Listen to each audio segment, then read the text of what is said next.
A gente decidiu fazer essa live aqui meio relâmpago, né? Para repercutir o acontecido ontem, né? Que explodiu hoje, né? Na mídia, que foi, infelizmente, o falecimento do grande quadrinista, assim, um dos caras que revolucionou a indústria dos quadrinhos, que é o Neal Adams. Pessoal, esse vídeo aqui ele não tem a função de esgotar as informações, a vida e obra do Neal Adams. E aí eu convenci o Potter que ia estar numa cervejada agora para fazer esse bate-papo aqui, repercutir comigo alguns momentos assim interessantes da vida marcante de artista do Neal Adams. Potter, seja bem-vindo aí, boa noite a todos aí. Aqui velando aqui, meu amigo, e devidamente homenageando o artista Neal Adams. Saúde a todos. Boa noite, né? Antes de mais nada, obrigado pelo convite e pela insistência, viu, Ale? Eu comecei aqui primeiro que assim, a bomba estourou hoje, né? Mas a verdade é que ele faleceu ontem. Nós ficamos sabendo apenas hoje, há poucas horas, na realidade, acho que no período da tarde, que saiu a notícia do falecimento desse ícone, cara. Um cara que, marcou e influenciou vários outros artistas. A gente vai conversar um pouquinho do que a gente conhece, né, Ale?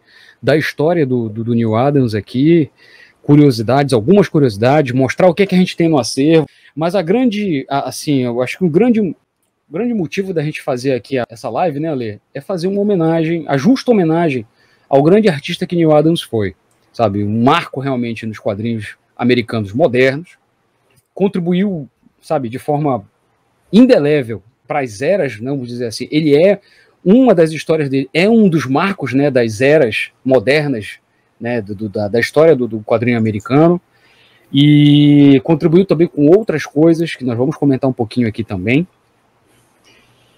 E o objetivo da gente aqui, cara, não é nem literalmente lembrar justamente com alegria, né, dos momentos nostálgicos e que a arte dele nos trouxe, né, Ale?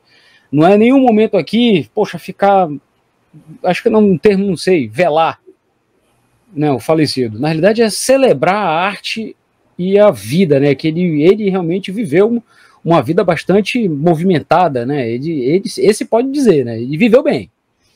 Tanto que até um tempo atrás, né, Ale, a gente tava falando assim, ele aparentava, pegou todo mundo de surpresa, assim, pelo menos assim, eu e o Ale, eu posso falar por mim, não sei do Ale, mas eu acho que o Ale também, mas, a gente tá acostumado, a gente acompanha, segue ele nas redes sociais e vê, ele tá acostumado com aquela indefectível camisa azul, azul marinho, azul turquesa, não saberia definir direito a cor daquele azul, e fazendo os leilões, conversando com os fãs. Ele fazia o leilão, eu tinha até falado pro Ale, o Ale até cresceu o olho, olha, ele faz os leilões de vez em quando aí de umas caixas surpresas que tem artes, quadrinhos autografados, um monte de coisa que só é surpresa. Ele coloca ali nas caixas, numera e leiloa. E, ele estava fazendo um certo tempo aí, ele estava fazendo live e tudo mais, e aparentava estar bem. Então causou uma grande surpresa, assim, realmente, esse falecimento tão repentino, pra gente, né, pelo menos. Você também tem essa impressão, Ale? Sim, cara. Inclusive, o Neal Adams esteve aqui tem 2 anos, né? Ele esteve na CCXP 2019. Foi a única CCXP que eu fui, foi a última, né? E conheci o Neal Adams, assim, como fã, né, cara? Tava lá, comprei lá umas coisas dele, peguei o autógrafo dele, assim, e o cara aparentava estar muito bem. E como o Potter falou, nas lives também, nas redes sociais, que a família dele sempre está atuante nas redes sociais, ele também parecia muito bem, assim. Então, assim, realmente nos pegou de surpresa. Recentemente nós tivemos aí aquela notícia do George Pérez, né, que infelizmente está com esse problema complicado e, enfim, cara, o tempo passa e os nossos ídolos, né, os nossos ídolos, infelizmente, não são eternos em algumas coisas. Em outras, eles sempre serão eternos. O Neil Adams, eu costumava falar que ele era a lenda viva.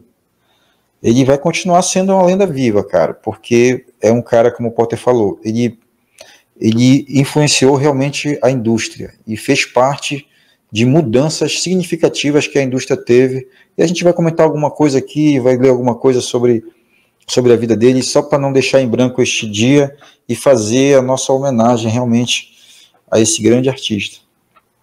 Amigo, você quer ler alguma coisa?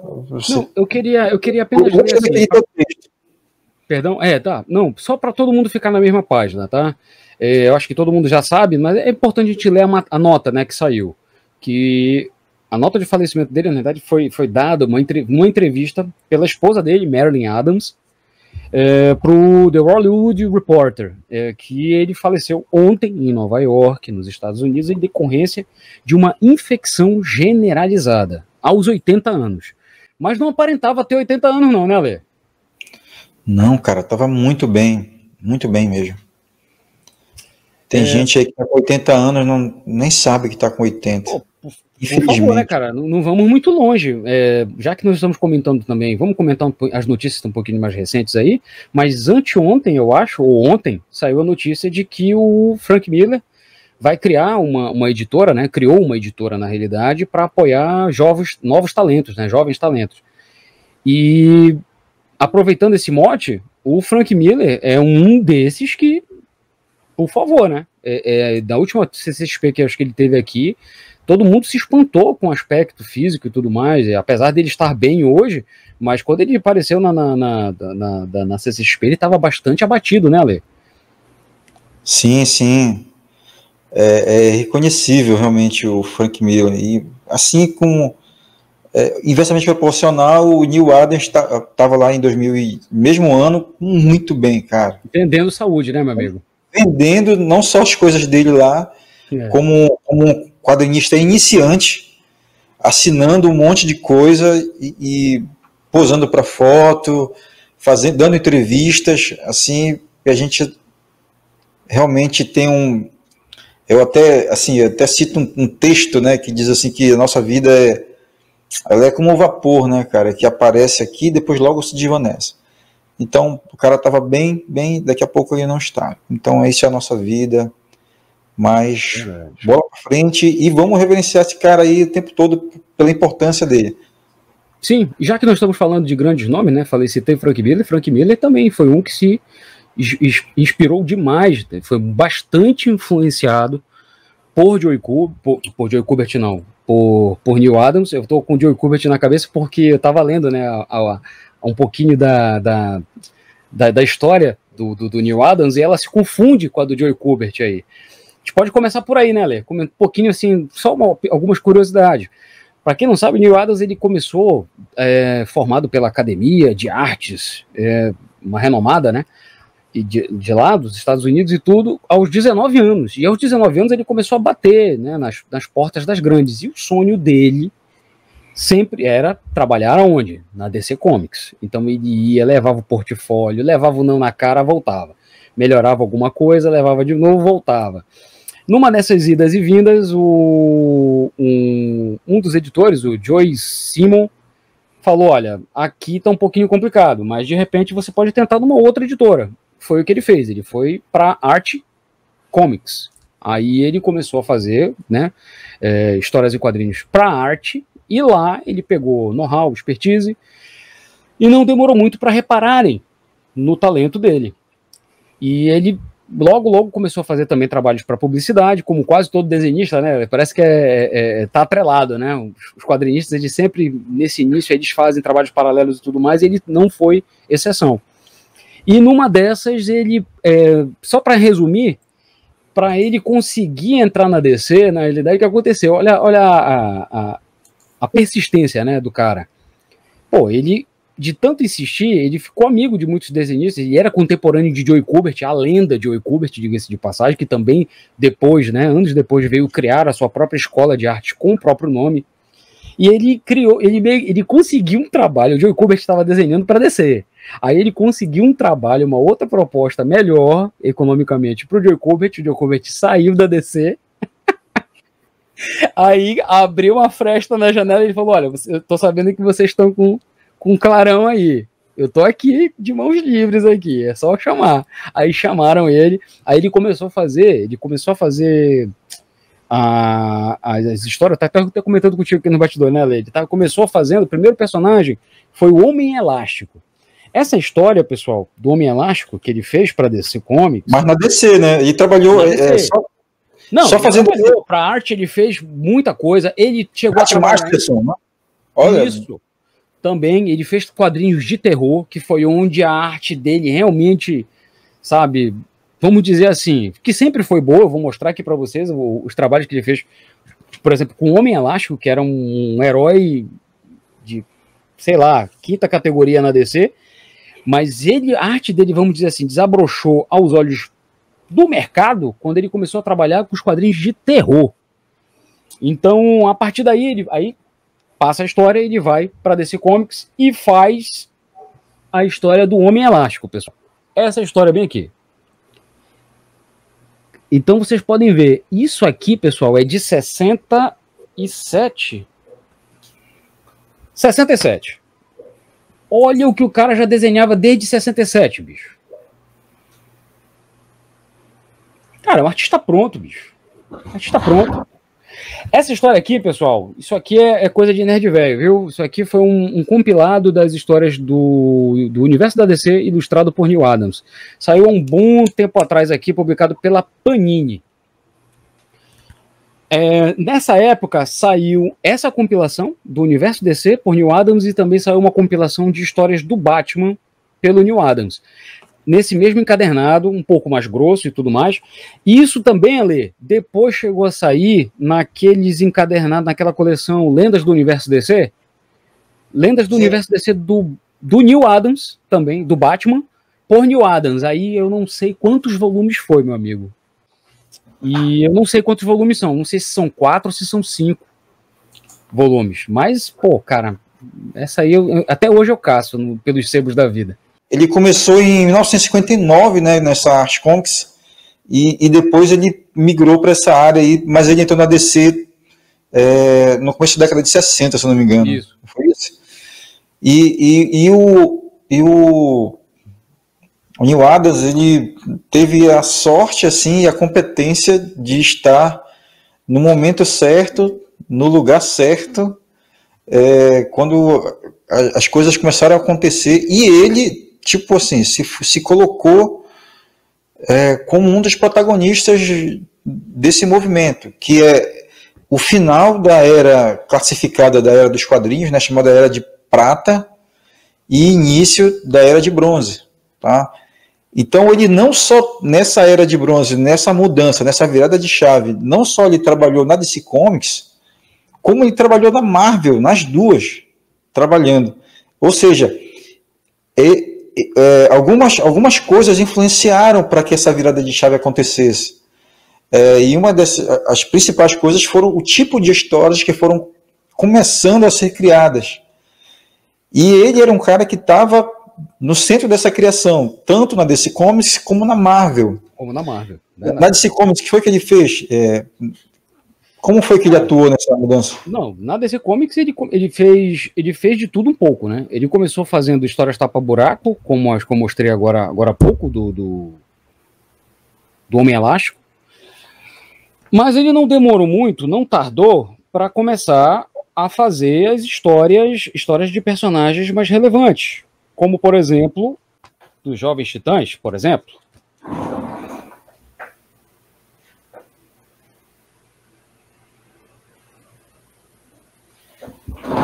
Titãs na Batalha de Jericó.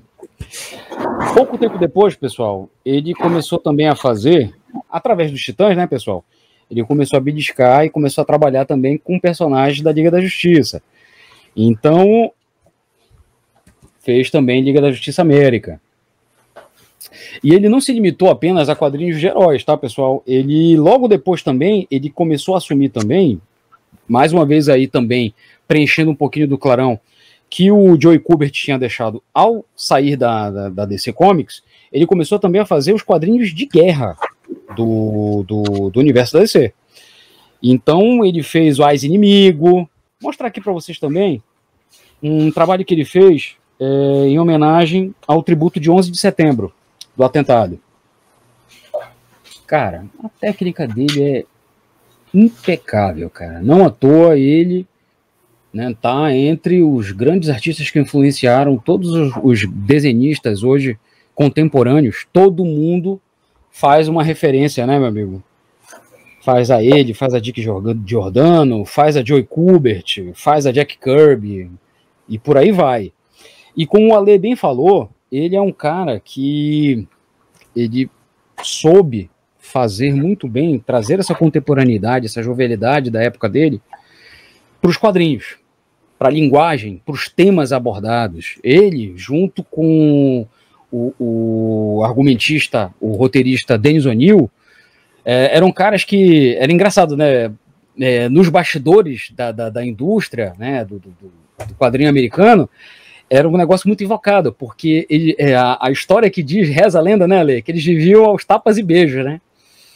Porque ao mesmo tempo que eles tinham afinidades políticas, eles tinham um posicionamento claramente progressista, né, para a época, antenado, né, com a juventude da época em que eles viviam, com o contexto político que eles viviam, com os escândalos políticos que os Estados Unidos viviam na década de 60, 70 e assim por diante, tanto que lançaram pérolas, né, que a gente vai mostrar algumas aqui, né, Ale? E ele trabalhou, já que estamos falando do Dennis O'Neil, antes de falar dessas pérolas que eles lançaram, aí vamos falar um pouquinho já, saindo um pouquinho da DC, né? Ele atravessou a rua, junto com o Dennis O'Neil, para fazer X-Men. Isso aqui, pessoal, também foi uma coleção antiga lançada pela Panini, que quem sabe, né, cara, agora ela acorde e republique isso. Bora ver. Isso aqui, pessoal, é um volume que saiu com os maiores clássicos dos X-Men, e nesse volume 5, eles pegaram literalmente, eles pegaram todas as histórias desenhadas pelo Neal Adams. E, cara, aqui fica para quem quer conhecer, ou para quem é admirador da arte do Neal Adams, para quem comprou isso aqui. Por quê? Ele pegou as histórias, porque o Neal Adams ele era um cara que ele era perfeccionista com a sua arte, e obviamente, como todo perfeccionista, ele acabava eventualmente atrasando os cronogramas das entregas dos seus desenhos. Então ele era bem difícil dele desenhar isoladamente um título. Então ele desenhava com outras pessoas. Nesse processo dele desenhar com outras pessoas, a Panini não publicava. Então tem arcos de histórias aqui, Ale, que ele desenhou o primeiro volume e os outros artistas, outros desenhistas da época desenharam o resto da história. E a Panini só botou aquilo que ele desenhou nesse volume. Então, assim, se você for tentar pegar uma história com início, meio e fim aqui, tem poucas. Mas aqui... Vai influencia, né?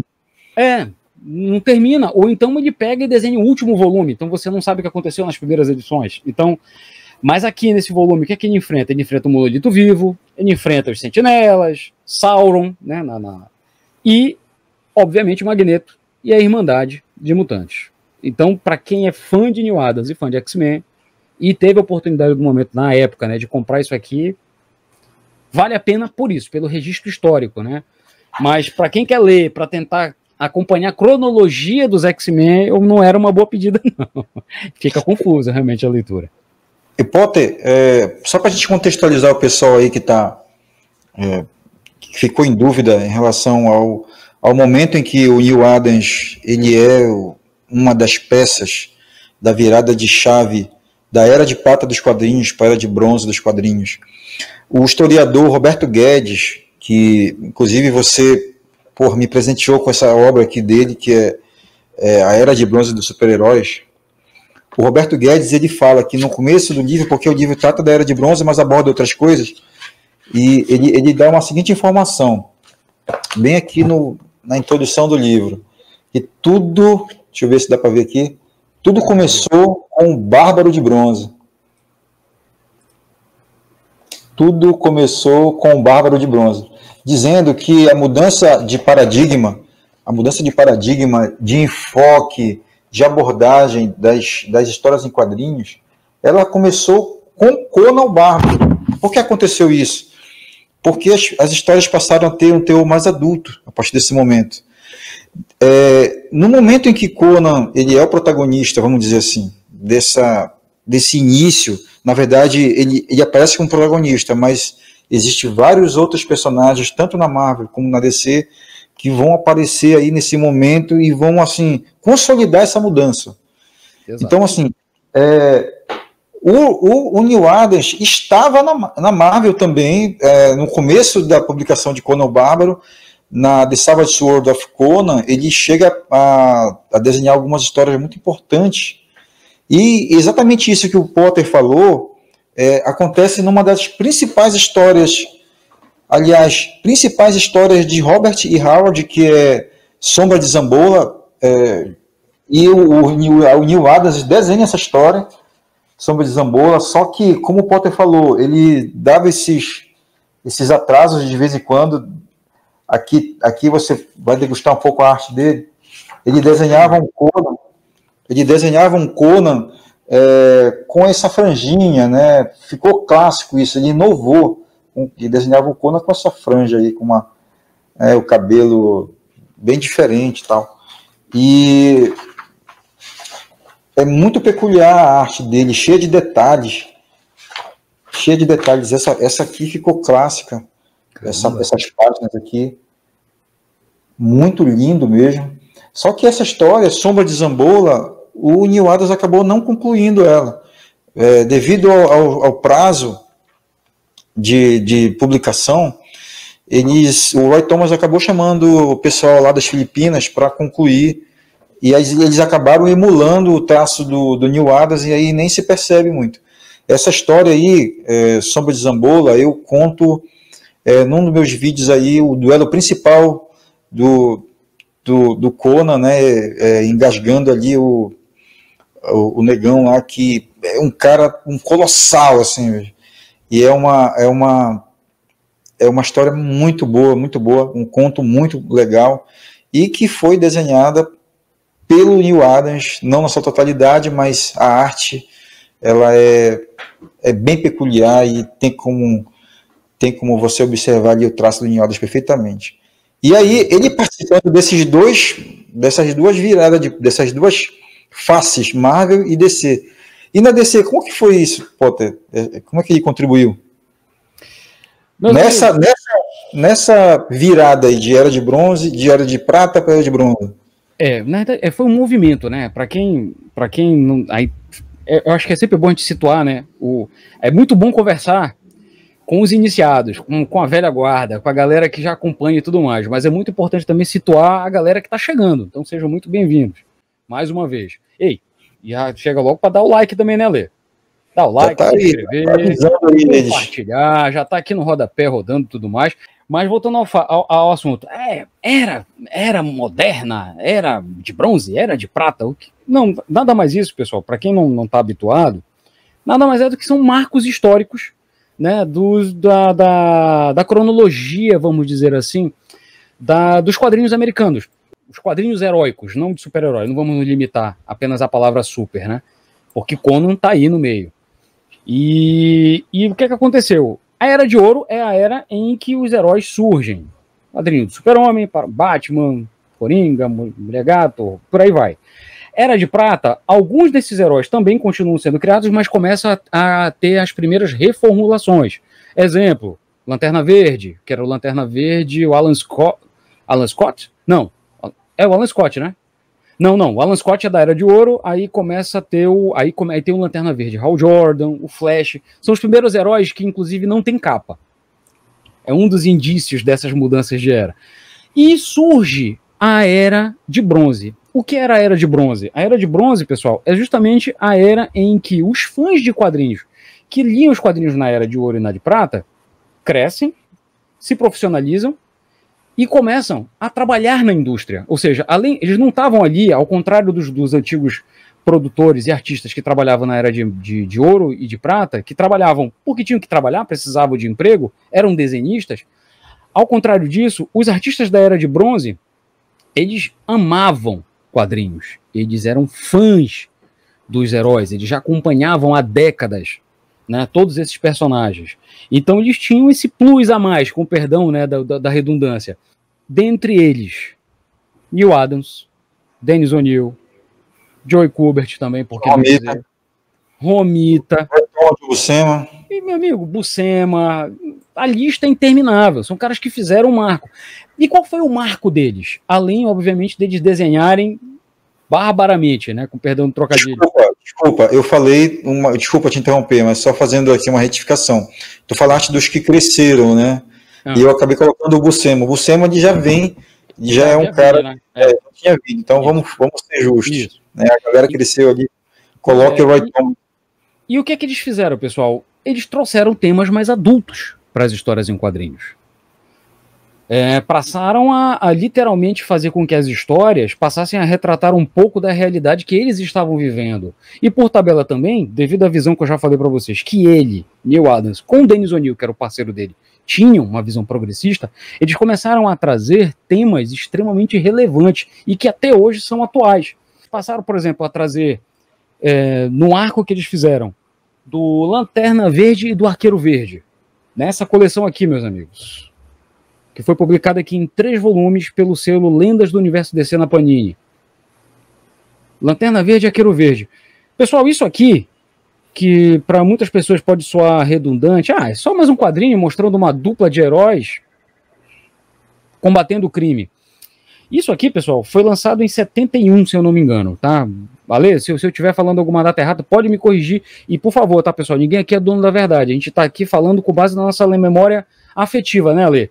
Então, podemos estar completamente errados, tá? Sim. E vocês sintam-se à vontade para nos corrigir e complementar. Já estamos falando que a gente não se preparou para essa live. A gente está batendo papo aqui. A gente estava falando...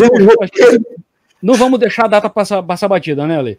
Mas um breve resumo do que aconteceu aqui, pessoal. Eles basicamente trouxeram justamente essa pegada de tira bom e tira ruim, que já era trabalhada em outras mídias. Eles trouxeram isso para os quadrinhos. E não apenas isso. Eles trouxeram justamente o conceito, aquele conceito que era das road trips, né, os road movies, né, que é aquelas histórias que 2 amigos, ou não 2 amigos, mas amigos, singram estradas e com isso vivem histórias, conhecendo a cultura local, das cidades por onde passam, e mudam, por tabela também, a realidade dessas cidades por onde eles passam. Então eles trouxeram todos esses conceitos para cá, tá? Para essa série, que inicialmente era um título do Lanterna Verde, que depois ficou e amalgamou também a história do Arqueiro Verde. E rezava em torno de quê? O Lanterna Verde, né, para quem acompanha um pouquinho dele, sabe um pouquinho da história dele, ele é um herói, mas que basicamente o cenário dele é cósmico. Ao contrário do Arqueiro Verde, que é um herói urbano, ele não tem superpoder. É basicamente um Guilherme Tell moderno, né, um Robin Hood moderno. Uma releitura dele, vamos dizer assim. Eles trouxeram esses conceitos em que o Hal Jordan, depois de muitas aventuras fora do planeta Terra, ele meio que tinha perdido a conexão com a humanidade. E o Arqueiro Verde, né, chama ele e fala assim, olha, tá na hora de você se reconectar com um americano dentro de você. E ele falou, me acompanhe aqui nessas viagens aqui que eu quero fazer, para espairecer, que era para espairecer, né? E obviamente essa viagem rendeu várias aventuras. E nessas aventuras, meus amigos, eles combatem, olha só, coisa antiga, né, ultrapassada, da década de 70, né, Ale? Eles combatiam políticos corruptos, extremistas religiosos, extremistas políticos. Eles combatiam gangues, eles combatiam traficantes de drogas, eles combatiam invasores de terras indígenas, eles combatiam o racismo. Qualquer semelhança, né, meu amigo, até hoje, com o que a gente vê hoje nos jornais, não é mera coincidência. E tudo isso, pessoal, sendo trabalhado nos anos 70, diga-se de passagem, por essa dupla simplesmente lendária, Dennis O'Neil e Neil Adams. E não se enganem, mas era o Dennis O'Neil que escrevia as histórias. Não, o Neil Adams também contribuía muito para as histórias. Ele contribuiu para uma história extremamente marcante, né, Ale? Dentre elas, o quê? A que marcou, essa sim é que marcou, foi o marco da Era de Bronze, né, meu amigo? Que é quando eles abordam o combate às drogas. Essa história aqui, pessoal, ela tem um marco duplo, tá? Ela foi uma das primeiras histórias a mostrar um herói, nesse caso o sidekick do Arqueiro Verde, o Ricardito, né? Que se vê vítima da dependência química. Então essa história marca por mostrar um herói, na realidade, se drogando e, por tabela também, se vendo vítima e lutando contra a própria dependência química. Então, isso aqui é um marco, tá, das histórias em quadrinho. Além disso aqui, Ale, pode mostrar também aqui, vamos fazer só um pequeno, eu tô vendo que você tá falando alguma coisa. Um adendo. Um adendo, tá? Fique atento aqui para essa capa aqui, porque ela vai aparecer num vídeo aí que o Ale vai mostrar aqui para vocês. Vamos ver se aparece. Vamos ver se aparece aí. Vamos ver.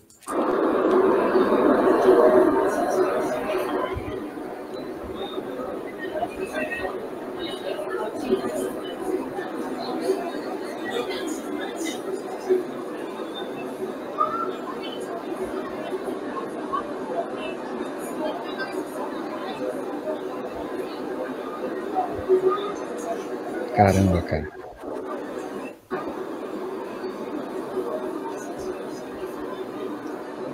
Olha aí, meu amigo. É isso aí. O que foi isso, Ale? Explica aí pro pessoal. Isso aí foi em 2019, na última vez que ele esteve aqui, e os prints que ele estava vendendo, alguns prints célebres, eram justamente essas capas aí que você tem dessas HQs que foram capas antológicas. E ele autografou aí uma dessas capas. Tá com você aí esse print, tá? Só que eu tenho uma aqui também. Só que eu tenho uma. Você não é nada. Um que apareceu lá está aqui, vou mudar aqui. É esse aqui.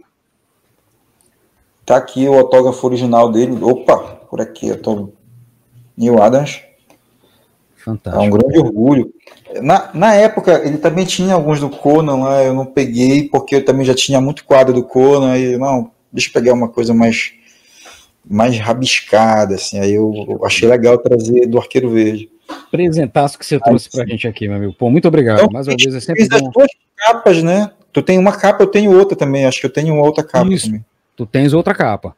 Tu tens, eu acho que é essa capa aqui, né, que tu pediste pra ele autografar. Eu acho que foi essa aqui. Eu vou pegar aqui. Eu acho que foi essa. Isso mesmo. Eu acho que foi essa. E eu pedi essa aqui. Por motivos óbvios, né? Pela força dela. Cara, e é uma coisa que é interessante, Ale. Eu falei que ela tem dois grandes motivos, né? Por ser um marco. Um, pelo tema abordado, pelo marco de histórias abordadas e tudo mais. E outro, pelo seguinte. Nessa época, ainda existia o famigerado Comics Code Authority, que era a censura americana, né, da indústria, nas histórias em quadrinhos americanas, as revistas mensais. Achei, Potter, a capa. Você achou? Aqui, era essa mesmo, isso, eu me recordo. Aqui, ele ó, tá aqui a capa onde, cara? Tá aqui, ele autografou bem aqui, ó, tá o autógrafo dele. Sensacional, meu amigo. Parabéns pela aquisição. Não, essa aqui tá com muito carinho, né? Pois é. Então, pessoal, o que é que acontece aí? Após eles abordarem essas histórias em quadrinhos, eles receberam condecorações, inclusive, do próprio prefeito de Nova York. Com essa condecoração, e a condecoração era justamente pela contribuição que os quadrinhos americanos que eles estavam fazendo, estavam contribuindo para o combate às drogas, né? Pela conscientização dos adolescentes, né, da dependência, do risco que as drogas oferecem, até hoje, infelizmente, né, para toda a sociedade.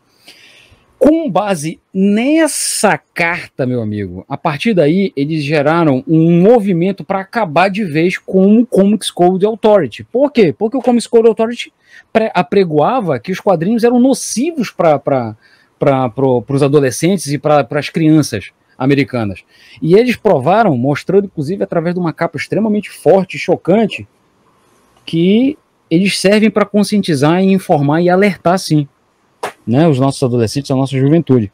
Então, cara, essa saga, inclusive tem um vídeo lá no canal, convido vocês, em que eu falei tudo isso e muito mais sobre detalhes sobre essa saga aqui. Mas um resumo da ópera, quem deu a ideia original, plantou o embrião da ideia na cabeça do Dennis O'Neil para escrever a história, foi o próprio Neal Adams. O Neal Adams, ele trabalhava, ele era diretor, ele era presidente de uma instituição, ele era voluntário de uma instituição que atendia a população carente de um determinado bairro que eu não estou me lembrando agora, né? Eu acho que era em Nova York, inclusive. E justamente por ele ver com os próprios olhos, né? A juventude sendo desvirtuada pelo uso das drogas, ele deu a ideia pro Dennis O'Neil. Cara, bora abordar isso, bora fazer uma história relevante sobre isso. Aí o Dennis O'Neil comprou de pronto a ideia e fez esse marco nos quadrinhos aqui, cara, que todo mundo deveria ler, e eu espero sinceramente que a Panini volte a publicar. Ainda é possível encontrar nos sebos, e eu acho que até na Amazon, acho que você ainda consegue encontrar esses 3 volumes, tá, pessoal? Cara, isso aqui para quem curte quadrinho e gosta da história das histórias em quadrinhos, é item obrigatório, né, meu amigo? O que mais a gente pode falar aí, Ale? Trabalhou X-Men, né? O Neil Adams, X-Men, Os Vingadores. Eu sei que isso saiu numa coletânea da Panini também, grandes clássicos dos Vingadores. Mas ele ficou muito conhecido, né, meu amigo? Na realidade, por trabalhar com um certo cruzado encapuzado. Aqui, ó, camisa do Coringa aqui desenhada, inclusive, por ele. Ele ficou muito famoso por, vamos dizer assim, participar de um outro processo, que é o processo de resgate, vamos dizer assim, né? Do Batman. Ele fez literalmente um resgate do Batman. Eu tenho aqui uma história que o Ra's al Ghul foi criado por ele, meu amigo? É isso mesmo? Confere? Thalia. Tá aqui, ó, grandes clássicos, Contos do Demônio, em que ele conhece Thalia al Ghul, uma das fêmeas fatales, né, mais famosas da história do morcego. Ele, pessoal, para quem lembra, ele começou a trabalhar na DC e na Marvel também na década de 70. E se vocês bem lembram, nos anos 60 existia um Batman bufão, né, que era o Batman da série de TV. Então, durante basicamente boa parte da década de 60 e o início da de 70, a ideia que se tinha do Batman é que o Batman era o Batman comédia, era o Batman brincalhão, era o Batman que tinha o Batman independente, era o Batman do Adam West. Mas, em essência, Dennis O'Neil foi um grande parceiro, né, de criação com o Neil Adams. Cara, ele fez a reformulação do Homem-Morcego, ele participou, em que deram uma tonalidade, abordaram, né, os tons, voltaram a torná-lo uma pessoa mais sombria, né, a combater heróis mais sérios, a também enfrentar e abordar temas mais condizentes, vamos dizer assim, com as origens do personagem. O Rodrigo está perguntando aqui, esse Robin é o Jason Todd? Cara, não. Esse aqui ainda é da de 70, ele ainda é o Dick Grayson. Antes de virar Asa Noturna. Ainda é o Dick. Que nessa história aqui, não sei se vocês lembram, né? O Ra's al Ghul sequestra o Robin e deixa uma espada fincada dentro do computador. Detalhe, ele sequestra o Robin, ele entra na Batcaverna, sequestra o Robin e deixa uma espada dele fincada no computador. Ou seja, que seria o convite pro Batman para descobrir o que aconteceu com o Robin. Aí o Batman, obviamente, né, abordando justamente aí o lado detetivesco do personagem, o Batman deduz e descobre o paradeiro do Ra's al Ghul e encontra o Ra's al Ghul e o Robin, seu refém, e por tabela também a beldade Thalia. Então, cara, vale esse muito resgate, né? Saiu do Batman comédia e voltou pro Batman sombrio. Do Neil Adams e Dennis O'Neil. Então foram caras que começaram, né, a reformular o personagem, torná-lo o Batman que hoje todo mundo conhece, né? Porque eles prepararam o terreno para um tal de Frank Miller depois chegar e pronto, estabelecer de vez, né, a pecha de Cavaleiro das Trevas, né, para o Morcegão. Mais uma vez aqui, tem uma obra, pessoal, que também é outro marco, que eu acho que vale muito a pena para a galera procurar, que é o crossover inusitado que teve do Superman com ninguém mais, ninguém menos que Muhammad Ali. Isso aqui, pessoal, isso aqui é um deleite, cara. Visualmente e conceitualmente. Ele consegue aqui provar que ele consegue manter o estilo dele e ao mesmo tempo ser realista. Cara, isso aqui não lembra ou não lembra Cassius Clay, meu amigo? Muhammad Ali. Cara, a forma como ele desenha brilhantemente, conciliando personagens reais com fictícios. Nesse caso aqui, ele cria uma trama em que o Super-Homem é forçado a enfrentar Muhammad Ali sem poderes, né? Para mostrar realmente a capacidade dele de luta. Cara, vai dar um spoiler aí, essa luta. O mote que ele criam para fazer isso aqui, cara, a desculpa, né? vamos dizer assim, para botar dois grandes heróis, vamos dizer assim, da época deles, cada um da sua forma, né? Um na realidade, Muhammad Ali, e outro na ficção. Cara, essa edição aqui de luxo que a Panini tem, e isso ainda é possível encontrar, cara, vale muito a pena. Com detalhe, tem extras fantásticos. Tem uma página em que Neal Adams ele bota literalmente todo mundo, todo o pessoal dos bastidores da DC na torcida, vendo a luta acontecer. Só mostrar aqui para vocês aqui um pouquinho. Superman, nós somos os maiores. Cara, a forma como ele desenhou, cara, o Muhammad Ali, cara, tá muito, muito, muito próxima. Meus amigos, olha aqui a página que eu tava mencionando para vocês, em que eles botam literalmente uma série de celebridades, tá? Cara, isso aqui é fantástico. E depois tem aqui, cadê? Nos anos 70, tá aqui. Depois tem todo um esquema, olha aqui, ó. Cada cabecinha aqui tem um nome. Legal. Cara, isso aqui é muito bom, cara, é muito bom. E já que tu falaste em Super-Homem, eu lembrei aqui de um caso célebre do Neal Adams, que é justamente, ele foi um cara fundamental para que Joe Shuster e Jerry Siegel conseguissem serem, vamos dizer assim, indenizados pela DC Comics, pela Warner, pelos direitos autorais, né, de criação lá do Superman. Os caras estavam pobres. Imagina, a DC Comics estava fazendo fortuna em cima com o Homem de Aço, não só em filmes, em quadrinhos, em produtos licenciados, e eles não levavam nada. E o Neal Adams foi um dos caras que chegou com eles. Se eu não me engano, nessa época ele participava de algum órgão, assim, alguma entidade de quadrinhos, sei lá, de criadores, de produtores. E ele teve editora própria também, né, Lê? É importante frisar. Exato. Ele teve editora própria. Eu vou já contar um pouquinho do Não, pode contar. Essa parte do Super-Homem era isso mesmo. Ele foi um cara fundamental para esse resgate dos direitos autorais do Diabo. Inclusive, para colocar o nome, né, tanto nas HQs quanto no cinema, tudo, o nome Joe Shuster, criado por Joe Shuster e Jerry Siegel. Que isso aí não tinha antes, né? Depois que foi passado a colocar. Assim como aconteceu depois com o Batman, com Bill Finger, né? E com Bob Kane.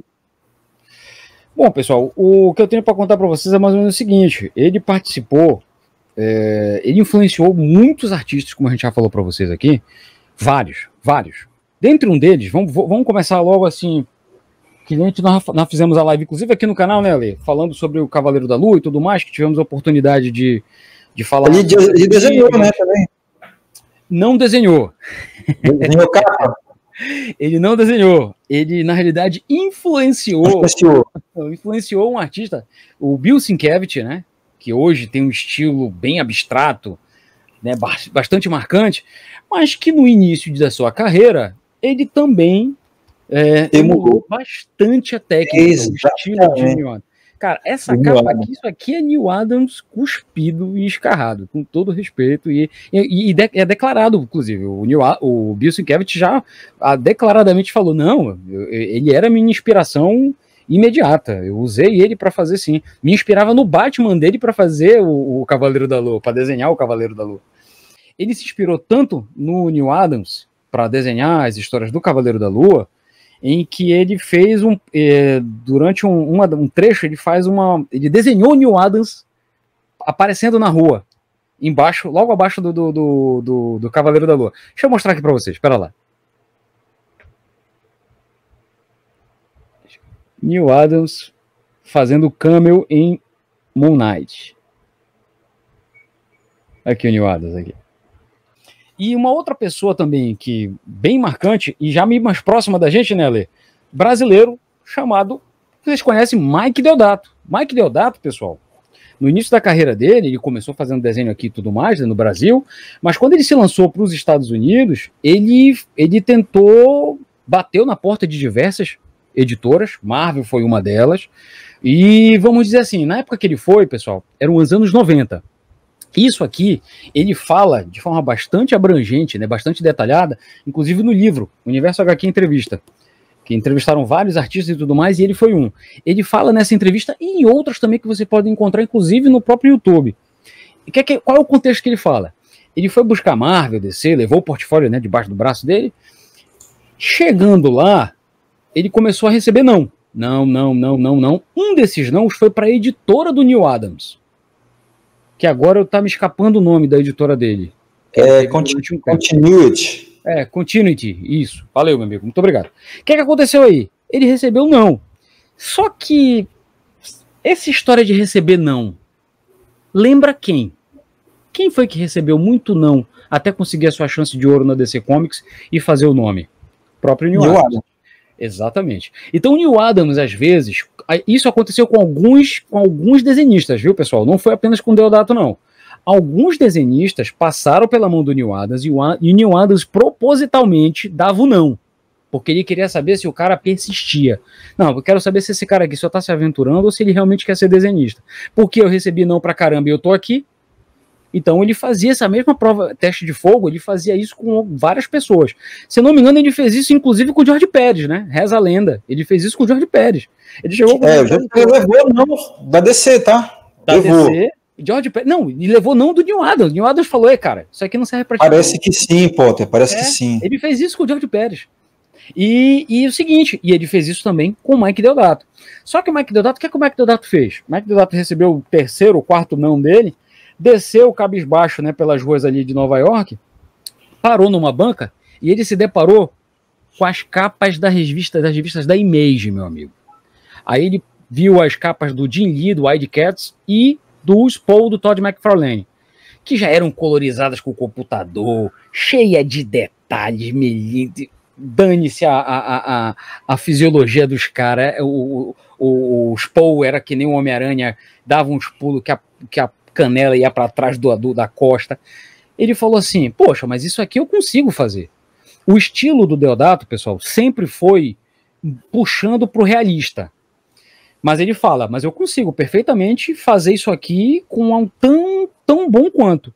Então o que é que ele fez? Com base nessas capas, ele refez o portfólio dele, chegou com o Neil Adams e falou assim, olha, tá vendo essa galera tá estourando e vendendo capa pra caramba, vendendo revista pra caramba na Image aí, desbancando Marvel e DC? Eu consigo fazer isso também. Aí o Neil Adams falou, me prova. Aí ele mostrou o novo portfólio dele inspirado nessas artes dos artistas da Image. Cara, Neil Adams não pensou duas vezes. Falou, então bora. Se é isso que o povo quer agora e você sabe fazer, bora fazer. Aí ele deu as oportunidades pro Deodato para depois o Deodato crescer, aparecer e fazer o nome dele como todo mundo já conhece. Foi pra Marvel.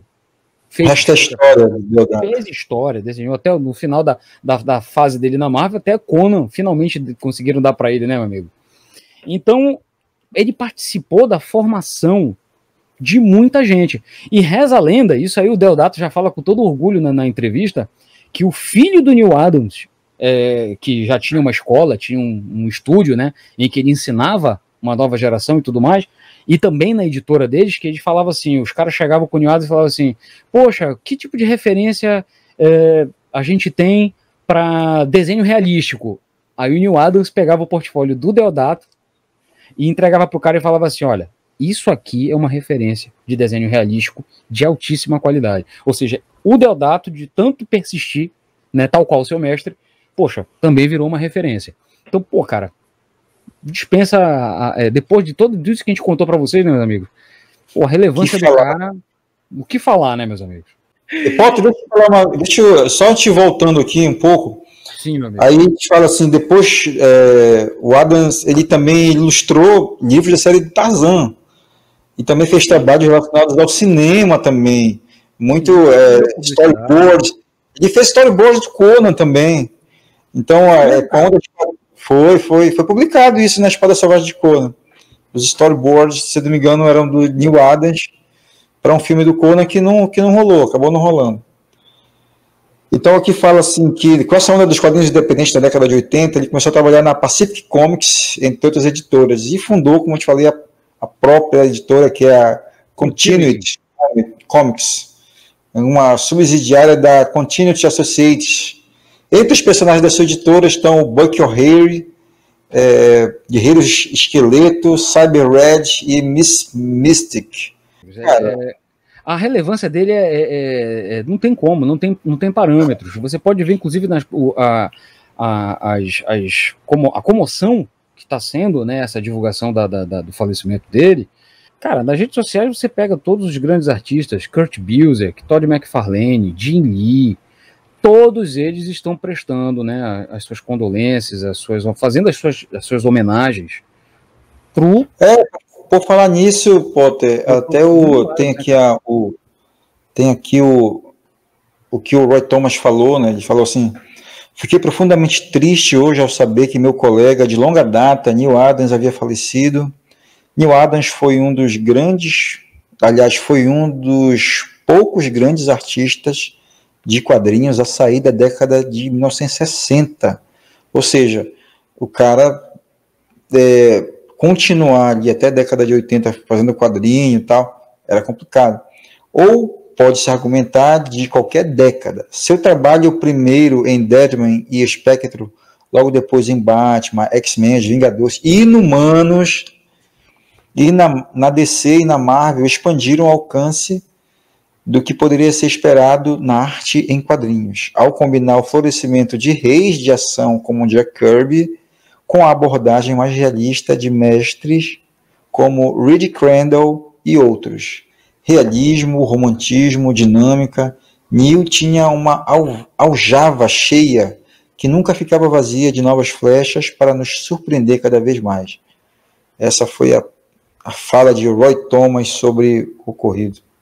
Fica aqui, né, pessoal? Acho que a proposta, né, Ale? Eu acho que nós apesar de ser um momento relativamente, acho que com certeza triste, vamos dizer assim, pela ausência, eu acho que a gente fez questão de não deixar isso ser o tom da nossa live. Como eu falei, mostrando aqui essas histórias, todas essas histórias que fizeram parte da nossa juventude, fizeram parte principalmente das histórias, o marco das histórias em quadrinho, não tem como você não lembrar e não se alegrar, não trazer uma nostalgia, uma coisa bacana, uma memória legal. E eu acho que é isso que a gente deve guardar de todos os grandes artistas que deixam um marco, né, aqui nesse planetinha. Esse cara com certeza foi um. Então, fica assim realmente, acho que a lembrança, a devida homenagem que nós prestamos aqui a esse grande artista.